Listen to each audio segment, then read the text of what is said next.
어두운 밤 한 남자가 망자의 집에 들어섭니다. 남자는 사람들이 자살하거나 살해된 집을 깨끗하게 복구하는 특수 청소부입니다. 그의 손에는 현장에서 발견한 망자의 노트가 들려 있습니다. 남자는 노트의 기록을 보고 감추어진 진실에 다가가게 됩니다. 과연 그는 어떤 충격적인 사실과 마주하게 될까요? 김산 작가의 스릴러 소설 타인의 방은 2023년 밀리의 서재와 샘 앤 파커스가 공동 주최한 기기괴기한 이야기 공모전에서 밀리픽으로 선정된 작품입니다.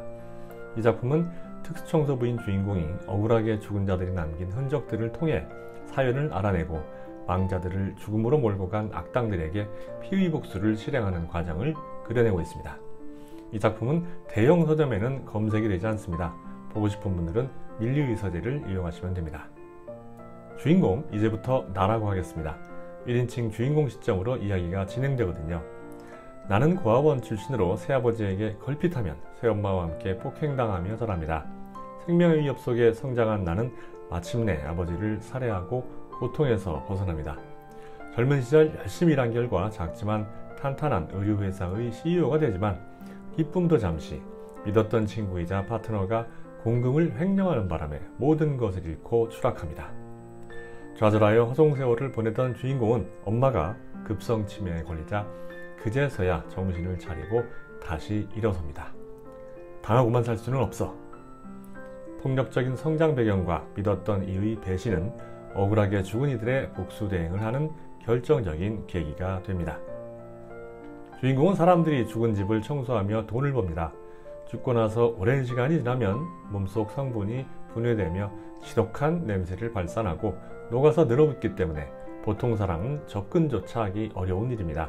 그런데도 이 일을 선택한 이유는 첫째, 경쟁자가 없어서 고수익을 올릴 수 있고, 둘째, 현장 정리 과정에서 망자의 기억을 읽고 복수를 대행하기 위해서입니다. 주인공은 죽은 자들이 남긴 물건을 통해 생전의 기억을 파악할 수 있는데 이런 능력을 사이코메트리라고 합니다. 일본 만화 사이코메트로 엣지에서도 주인공이 똑같은 능력으로 사건의 범인을 알아내죠. 범죄자들을 단죄하려는 입장에서는 필수적인 영업 기반인 셈입니다. 주인공은 머리가 아픈 증세 때문에 병원에 갔다가 뇌종양으로 오래 살지 못할 것이라는 진단을 받고 허무함을 느끼면서도 한편으로는 복수 대행에 주저함이 없어집니다. 두려운 게 전혀 없으니까요. 김지은이 죽고 석 달 후 발견된 집을 청소하던 중 나는 그녀가 작성한 노트와 오르골 사진을 발견합니다. 그 사진을 보고 몇 년 전 해변에서 본 그녀를 떠올리게 되죠. 사이코메트리로 읽어낸 지은의 자살 뒤에는 그녀의 학창시절 친구 오희주와 남편 백민기의 지속적인 괴롭힘과 협박, 사채놀이가 있었습니다. 주인공은 지은의 집에서 돈이 발견됐다는 거짓 정보로 두 남녀를 끼워낸 후 사지를 마비시켜 잔인하게 살해합니다. 이들 부부가 한 짓을 감안하면 주인공의 잔혹한 행위가 이해되기도 합니다. 이들 부부를 살해하는 과정은 양들의 침묵의 한니발 렉터 박사도 고개를 저을 정도로 살벌합니다. 이 작품을 영화로 옮기고 한다면 악당들 살해 장면과 주인공의 비밀 콜렉션 표현이 쉽지 않은 장애물이 될 겁니다. 오이주 부부를 제거했는데도 지은의 유령이 사라지지 않자 조사를 계속한 결과 지은에게 마약을 투약한 박경태와 사채업자 조태수를 확인합니다. 주인공은 두 사람을 처단하는데 이들의 실종 사건을 수사한다며 형사들이 찾아옵니다. 형사들 중 리더인 조기수 형사의 인상이 유난히 안 좋은 것이 마음에 걸린 주인공은 사이코메트리로 지은의 집 욕조 거울을 확인합니다. 그런데 대박! 조기수는 조태수의 친형이자 조직의 보스로 지은을 죽이라고 지시한 장본인이었습니다. 주인공은 조기수 부하들과 격투를 벌이던 중 중과부적으로 쓰러집니다. 통에 갇힌 채 주인공은 생애 마지막 담배를 부탁합니다. 그런데 담배는 페이크고 진짜 의도는 비밀 공간에서 차오르는 가스를 폭발시키는 것이었습니다. 뒤늦게 그 사실을 알아차린 조기수가 막으려고 하지만 라이터 불꽃에 가스가 대폭발하면서 현장은 폐허가 됩니다. 주인공은 간신히 살아나 조기수를 죽이고 빠져나오게 되죠. 조기수를 처치했는데 지은의 유령은 여전히 카페에 남아 있었습니다. 이상하군. 아직도 복수가 완성되지 않은 것일까? 그런데 그녀가 쓴 소설을 읽고 나서 나는 비로소 깨닫습니다. 그녀가 바란 건 피의 복수가 아니라 용서와 화해였다는 사실을 말이죠. 억울하게 죽은 사람들의 복수를 하는 것이 진정한 정의의 구현이라고 생각을 부인하는 지은의 메모에 나는 멘탈이 나갑니다. 나는 지은의 유령에게 묻습니다. 용서는 어떻게 시작해야 하냐? 지은의 유령은 담담히 대답합니다. 자신부터요. 그 말을 듣고 나서야 나는 더 이상 도시의 유령이 아니게 됩니다. 이 소설에서 가장 인상적인 장면은 주인공이 악당들을 죄질과 종류에 맞게 분류해서 죽이는 과정입니다. 그야말로 어둠의 판사 역할을 하는 셈인데요. 창의성을 발휘해서 테마에 맞게 시신을 조립해서 보관합니다. 콜렉션을 전시한 비밀 공간은 집과 인근의 집 몇 채를 다 연결하는 곳으로 이곳을 들어가려면 출입구를 순서대로 분해해야 하며 틀리게 되면 가스가 폭발합니다.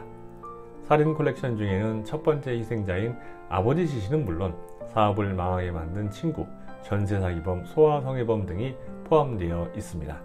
이 소설을 영화나 드라마로 만들 경우 이 비밀 공간과 악당 처단 장면을 어떻게 표현할지 정말 매우 궁금해지네요.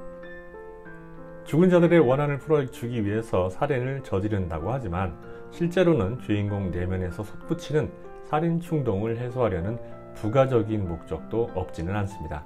이러한 죄의식을 복수대행이라는 자기 세뇌로 면죄부를 주고 있었던 거죠. 결말에서 지은의 메시지를 보고 큰 충격을 받는 주인공의 모습은 죄 지은 자들을 어떻게 벌해야 하며 죄를 징벌하는 이의 자격은 무엇인가에 대한 질문을 던집니다. 특정 개인을 겨냥한 복수대행은 가능할지 몰라도 사회의 부조리한 시스템 때문에 목숨을 끊은 불특정 다수를 위해서는 할 수 있는 게 아무것도 없다는 현실적인 한계도 냉정하게 지적합니다. 사실 올바른 시스템을 만들 경우 규범에서 일탈해서 타인에게 피해를 주는 개인들의 문제는 사적인 보복 없이도 상당 부분 해결하기에 이 부분이 우리 사회에서 가장 심각한 문제라고 보입니다. 타인의 방을 보고 있노라면 미드 덱스터의 연쇄살인마 덱스터 무건이 떠오릅니다. 두 사람은 몇 가지 유사점과 차이점이 있습니다. 유사점으로는 두 사람 모두 이중생활을 한다는 점을 들 수 있죠. 나는 특수청소부이고 덱스터는 혈흔 분석가입니다.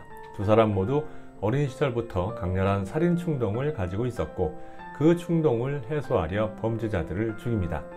두 사람 모두 사회적 규범과 내적 충동 사이에서 갈등한다는 점에서도 유사성을 보입니다. 차이점으로는 타인의 방에 나는 사이코메트리 능력이 있고 덱스터는 없습니다. 덱스터는 경찰이던 양아버지의 교육을 받고 나쁜 놈들만 죽이도록 훈련받지만 나는 가정폭력과 배신을 당한 경험을 통해서 살인마가 됩니다. 덱스터는 혈흔 분석가로 수사에 참여하면서 얻은 정보로 타겟을 선정하지만 타인의 방에 나는 사이코메트리 능력으로 망자의 기억을 읽어 타겟을 선정합니다. 타인의 방은 엄청난 하드코어 소설입니다. 악인을 죽이는 장면이나 콜렉션을 묘사하는 장면을 보면 정말 후덜덜한 순간이거든요. 하지만 하드코어한데도 불구하고 잔혹하다는 느낌보다는 안타까움과 고독함이 느껴집니다.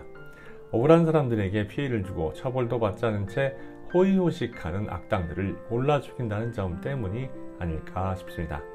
고고한 영화나 소설을 싫어하는 독자들에게는 추천하고 싶지는 않습니다만 평범하고 진부한 작품은 아니기에 일독에 도전해 보는 것도 나쁘지 않습니다. 평점을 좀 망설이긴 했는데요. 죄와 처벌에 대한 독특한 시각과 특수청소부와 사이코메트리라는 설정을 후하게 쳐서 평점은 7.1입니다.